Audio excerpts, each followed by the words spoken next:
Hi everyone, welcome back to Story Time with me.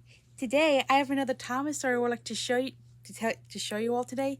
This is called Thomas Saves the Day. To all your Thomas and Technician fans out there, I have another Thomas story I'm going to show you all. Thomas Saves the Day.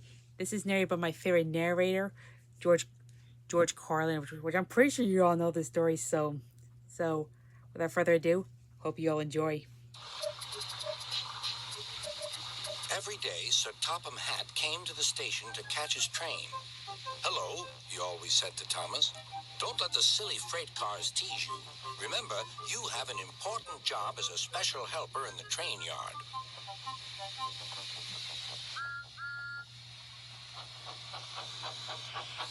There were lots of freight cars, and Thomas worked very hard pushing and pulling them into place. There was also a small coach and two strange things his driver called cranes. "That's the breakdown train," he told Thomas. "The cranes are for lifting heavy things like engines and coaches and freight cars."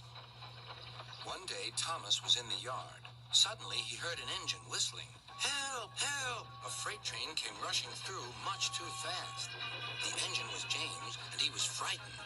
His brake blocks were on fire. "They're pushing me! They're pushing me!" he panted. On!" laughed the freight cars, still whistling, "Help! Help!"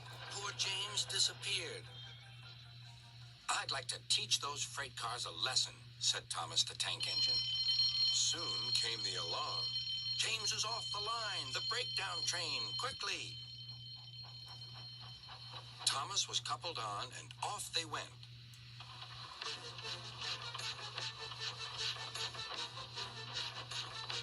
Thomas worked his hardest. "Hurry, hurry, hurry," he puffed. He wasn't pretending to be like Gordon. He really meant it. Bother those freight cars and their tricks. I hope poor James isn't hurt.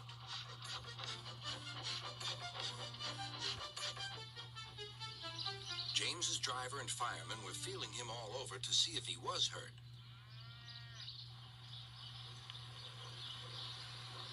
"Never mind, James," they said.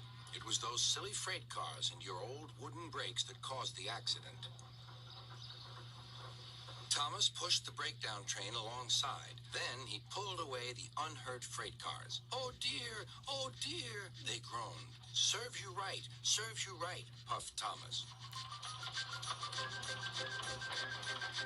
He was hard at work, puffing backwards and forwards all afternoon. "This'll teach you a lesson, this'll teach you a lesson," he told the freight cars. And they answered, "Yes, it will, yes, it will."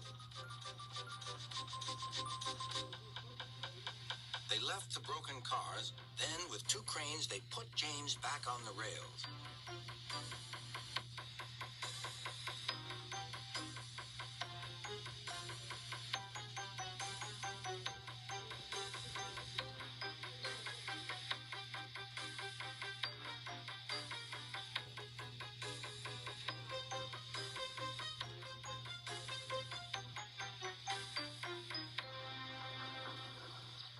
He tried to move, but he couldn't. So Thomas helped him back to the shed.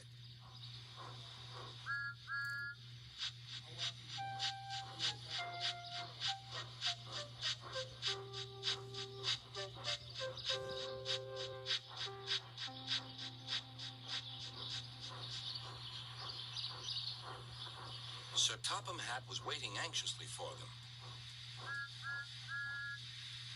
"Well, Thomas," he said, "I've heard all about it, and I'm very pleased with you. You're a really useful engine.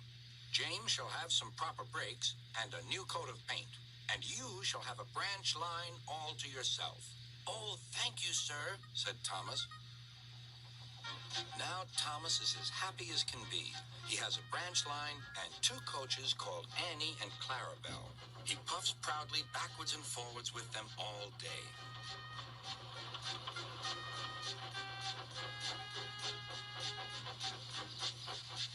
He is never lonely. Edward and Henry stop quite often and tell him the news. Gordon is always in a hurry, but never forgets to say boop, boop, and Thomas always whistles beep, beep in return. So yeah, that was the story on Thomas Saves the Day, where Thomas gets his own branch line, and he is a really useful engine as always. So, and I hope you all enjoyed today's story. Bye everyone.